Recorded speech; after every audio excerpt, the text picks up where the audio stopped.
ये राजस्व अश्वमेध रुद्र ज्ञान अविनाशी ज्ञान यज्ञ है. அப்ப சொல்றாங்க இது ராஜஸ்வ அஸ்வமேத அவிநாசி ருத்ரஞான யஜ்யம்.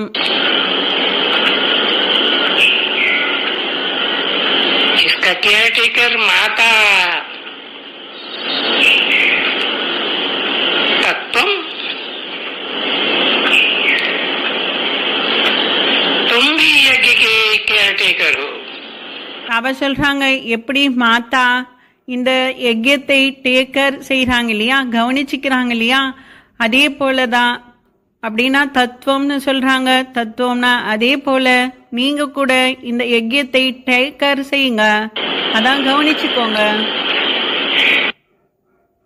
तुम सब बच्चों को इस यज्ञ की बड़ी संभाल रखनी है. குழந்தைகள் நீங்கள் அனைவருமே இந்த யஜ்யத்தின் மீது ரொம்ப அதிகமாக கவனம் கொடுக்கணும். इस ज्ञान यज्ञ के लिए बहुत रिस्पेक्ट रहना चाहिए. இந்த ஞான யஜ்யத்திற்கு ரொம்ப அதிகமாக ரெஸ்பெக்ட் கொடுக்கணும், மதிப்பு மரியாதை கொடுக்கணும். यज्ञ की पूरी संभाल की जाती है. யஜ்யத்தை முழுமையாக பாதுகாக்கணும்.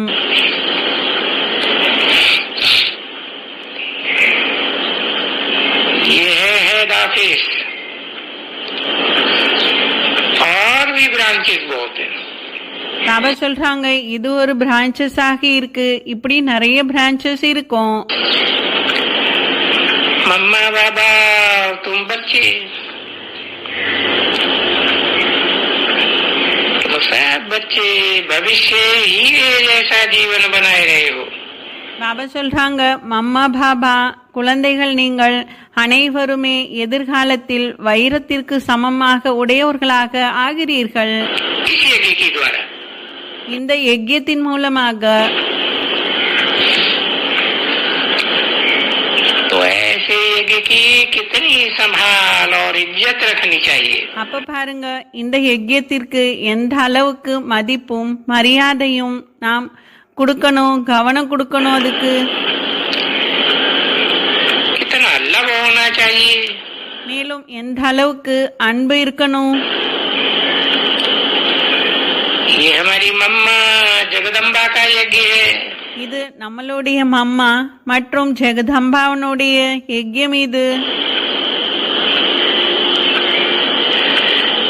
मम्मा बाबा का यज्ञ सो हमारा यज्ञ. மம்மா பாபாவுனுடைய யஜ்யம் என்றால் இது நம்மளுடைய யஜ்யம். यज्ञ की वृद्धि करनी होती है. பாபா சொல்றாங்க யஜ்யத்தை நாம் விருத்தி செய்யணும், வளர்க்கணும்.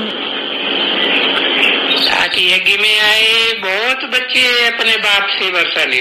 அப்பொழுதுதான் நிறைய குழந்தைகள் வந்து அவரவர்கள் தன்னுடைய ஆஸ்தியை தந்தையிடமிருந்து எடுத்துப்பாங்க.